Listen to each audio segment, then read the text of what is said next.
Mic वाला कोई है क्या? तुम लोग कितने हो माइक वाले? 1 दर्जन।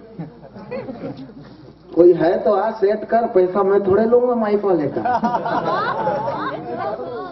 चल आधा मेरे को दे देना, मैं कर लेता हूँ। मैं यही सोच रहा हूँ बैठ बैठ के, तू एक माइक को 5 आदमी सेट कर रहे हो यार।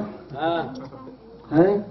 अभी निशा जी पढ़ रही थी, अब आपके सामने निशा जा आया है। चाय बांट लिए सबको। ये देश को चाय वालों से बहुत खतरा है साहब। हर चाय वाला अपने आप को प्रधानमंत्री समझने लगा है, लेकिन उसको मालूम नहीं है इस देश में वही प्रधानमंत्री, वही चाय वाला प्रधानमंत्री बनता है जो शादी करके अपनी बीवी को छोड़ने का दम रखता है। बढ़िया है, बढ़िया है, बढ़िया है, बढ़िया चल रहा है भाई। अभी आ जाता हूँ। ये क्या झाड़ सुगड़ा के बारे में क्या बोल रहा था कौन? मैं बता रहा हूँ, झाड़ सुगड़ा मतलब ये जो गांजा आता है ना तुम्हारे यहाँ, वहीं से आता है। ये मेरा भाई आपके यहाँ का गजब का कवि। अब कोई आदमी है मत निकल जाओ, 2-4 टपुड़िया ला है बचते जाओ। ये देखो गंजी वाला भाई, हाँ। सामने आ जा। गुटखा खा रहा है, कवि सम्मेलन का मजा ले रहा है। गुटखा खाना चाहिए भाई साहब। जो गुटखा खाते हैं मैं उनको मानता हूँ, वो समाज सेवी लोग हैं। गुटखा जो है समाज की बुराई है, और ये लोग जल्दी जल्दी खा के समाप्त करना चाहते हैं। अच्छा, गुटखा खाने के 2 फायदे हैं। पहला फायदा ये, आप घर जाओगे तो बीवी कभी नहीं कहेगी कि कहाँ मुंह मार के आया है। दूसरा फायदा है, किसी बस में आप जाओगे तो आपको अगर किनारे की सीट चाहिए, खिड़की की सीट चाहिए, तो कुछ बोलने की जरूरत नहीं है, बस इशारा करना है। अगला छोड़ देता। बहुत अच्छा कार्यक्रम चल रहा है भाई साहब, जा रहे हैं। आइए, मैं तो बोल ही रहा हूँ, जितना किलो का वजन होगा उतने लीटर की समस्या भी होती है। ये भाई साहब सुनील शर्मा नील के लिए एक बार जोरदार तालियां बजाइए आप लोग। आजा भाई, बैठ जा बैठ जा। तू जिसको ढूंढ रहा है वो नहीं आई है।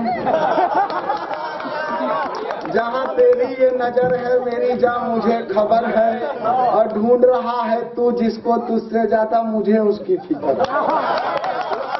चलो, कवर्धा कवि सम्मेलन में मिली थी और बोल रही थी, वो लुच्चा जहाँ जाएगा वहाँ मैं नहीं आऊंगी।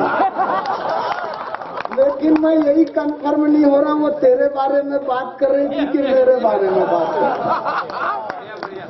बहुत अच्छा काफी बात किया। एक बार जोरदार तालियां सुनील शर्मा नील जी के लिए बजाइए।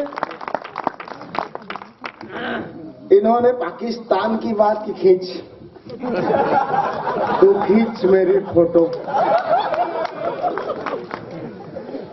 ये फोटोग्राफर वही बनता है साहब जिसे बचपन में दूसरों के घरों में ताक झांक करने की आदत है। ये मोहल्ला ताली नहीं बजा रहा है। आजकल कवि सम्मेलनों में इतनी महिलाओं के दर्शन नहीं होते हैं। ये वो समय होता है जब टीवी पर एकता कपूर के घर फोड़ो कार्यक्रम आते हैं।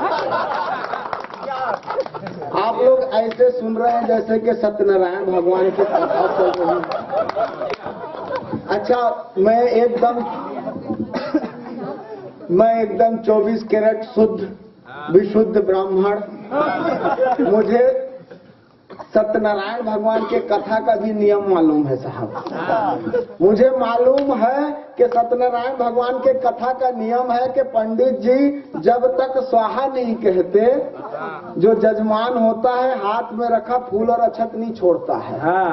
मैं आपको बता दूं, मैं बार बार आपको ताली बजाने के लिए नहीं कहूंगा, मैं बस इतना कहूंगा कि फूल अक्षत छोड़िए। आप समझ जाइएगा कि ताली बजाने का इशारा हो गया। फूल अक्षत छोड़िए।